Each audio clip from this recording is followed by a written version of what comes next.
Let's talk about equipment now. So I super nerd out on equipment, so bear with me, but I promise that it won't be crazy long, and I think you'll learn some good things that'll be helpful whether you decide to make a career out of this or not. All right, so we'll talk about equipment, and then I'll give you a cheat sheet with some big name manufacturers that you would probably want to check out if you were looking for either a job manufacturing these things or selling them. Those would be some job opportunities for you to go look at. Or if you're going and interviewing and you're just talking about buildings in general, it'll be relevant for you. All right, so the two big distinctions in equipment are going to be unitary and applied. And the big difference here, both of them are generally going to use a refrigeration cycle of some sort, usually a direct expansion cycle. But unitary are going to generally be thought of as more of a short-term solution. So they're going to be lighter duty. They're a little more disposable, though that's not necessarily always a fair way to portray them. You can get a pretty long life cycle out of those sometimes, but it's thought of more of kind of a package that we're going to put together, and it's all tied. Applied is usually going to use water as a media, and it's going to have some bigger components, and oftentimes it's thought of as more of a heavy duty component. Why would you use one versus the other? Sometimes you don't plan on the house or the building, whatever you're doing, operating in that capacity for the next 100 years. And so you just want to get the thing open. And so the first cost on unitary equipment is a lot of times less. So let's mark that. We'll do that, and then we'll kind of do that. Now, it's not always the case.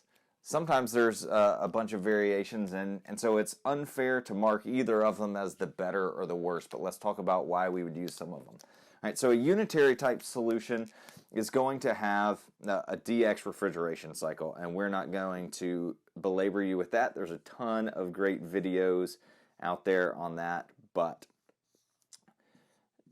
just remember that you've got a compressor, you've got a compressor, you got two coils, and you have an expansion valve of some sort. That's going to be what your refrigeration cycle is going to do. And so with those two coils, you're going to take heat from inside and you're going to reject it outside. And you're going to use the evaporation of that fluid within there to transfer that heat.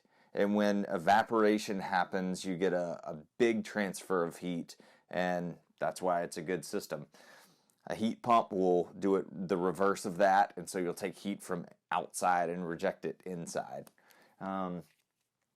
So basically everything that we're going to talk about is going to use that. So your most basic version of that would be like a window unit, right? And you just got a window unit that sits through the window of a building, and it's going to have a fan outside and a fan inside, and it's going to transfer that heat there. Now what happens if you have a window unit in an interior room? Well, now you don't have a window to put that through to that. So now we've got to think about a more complicated system with ducts or something like that. So sometimes what you'll do is you'll put like a package unit on the roof, on the ground outside like that. You can also put them on the roof. So that's a pretty common thing. That would be called a rooftop unit. So both of those would be packaged units, and it's packaged because the outside, the heat rejection to outside, and the inside cool coil are both going to be in a box, and you would have some ductwork, and you'd plop this thing down, and it's just going to start making cold air. So package unit can be on the ground or on the roof. We call this one a rooftop unit or an RTU. You'll see that sometimes. Rooftop units could be set on a curb. A curb is generally pieces of wood with sheet metal over them that are done into the roof, and then your unit sits on top, and the ductwork goes down into that. It's just a big support for it to sit on. But every unit has a different footprint.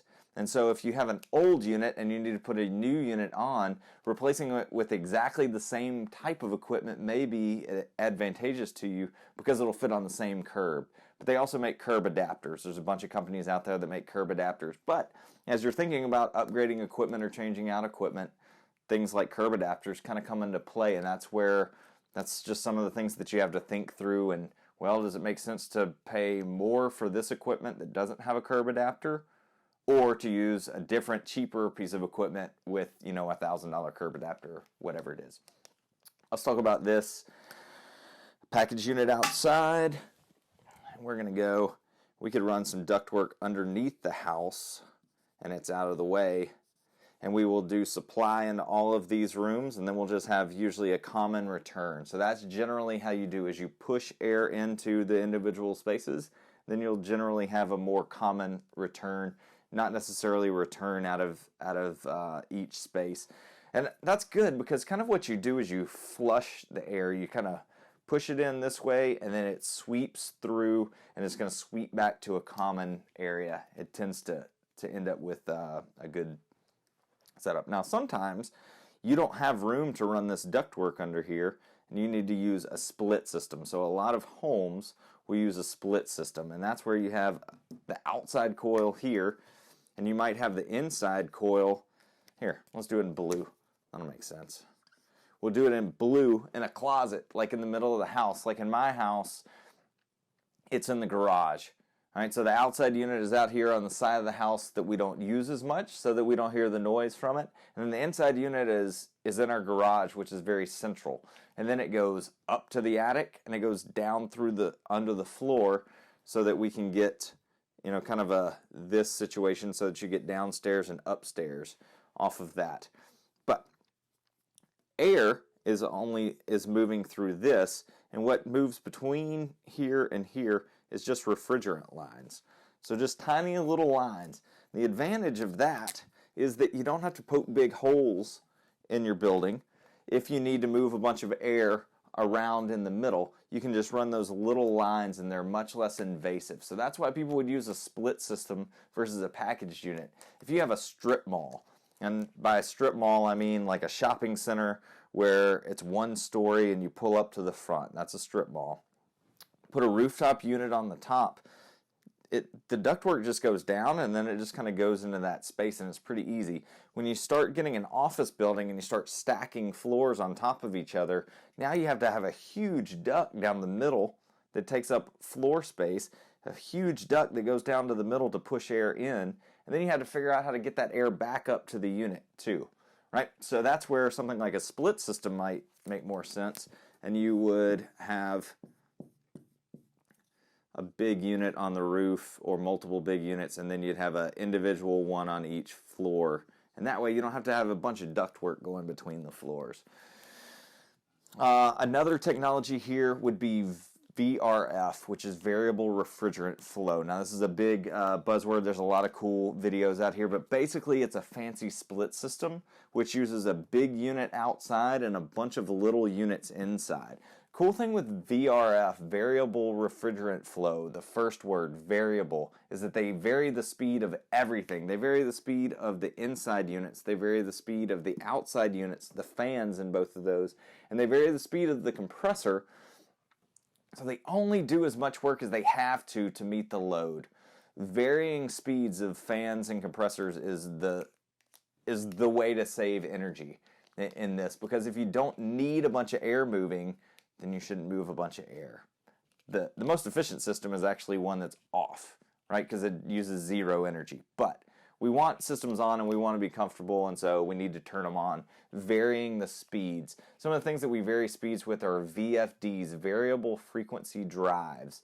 And not to get into the electrical engineering nerdery of that, because I can't, because I don't really know how it all works, but you vary the frequency of the current going into the motor, and it will slow it down. So you can vary it. EC motors are electrically commutated motors, which is another thing. All right, so briefly on applied systems. Applied systems have things like chillers. They have boilers. That makes cold water and hot water. And then you have air handlers or fan coils within it. They kind of work like this system that we talked about, where you have one big unit outside, or maybe a chiller and a boiler, or maybe a chiller with a cooling tower with a boiler outside doing cool and hot water, and then you have individual air handlers inside. or individual air handlers in each room. A lot of different ways we can do that. So, if you enjoyed that, we can dive deeper in the long version of this, and we'll go into why you would specifically use all the individual things, and we'll super deep dive. Check out the cheat sheet on some of the manufacturers that you would want for that, and that's it. That's the 30,000 foot view of equipment.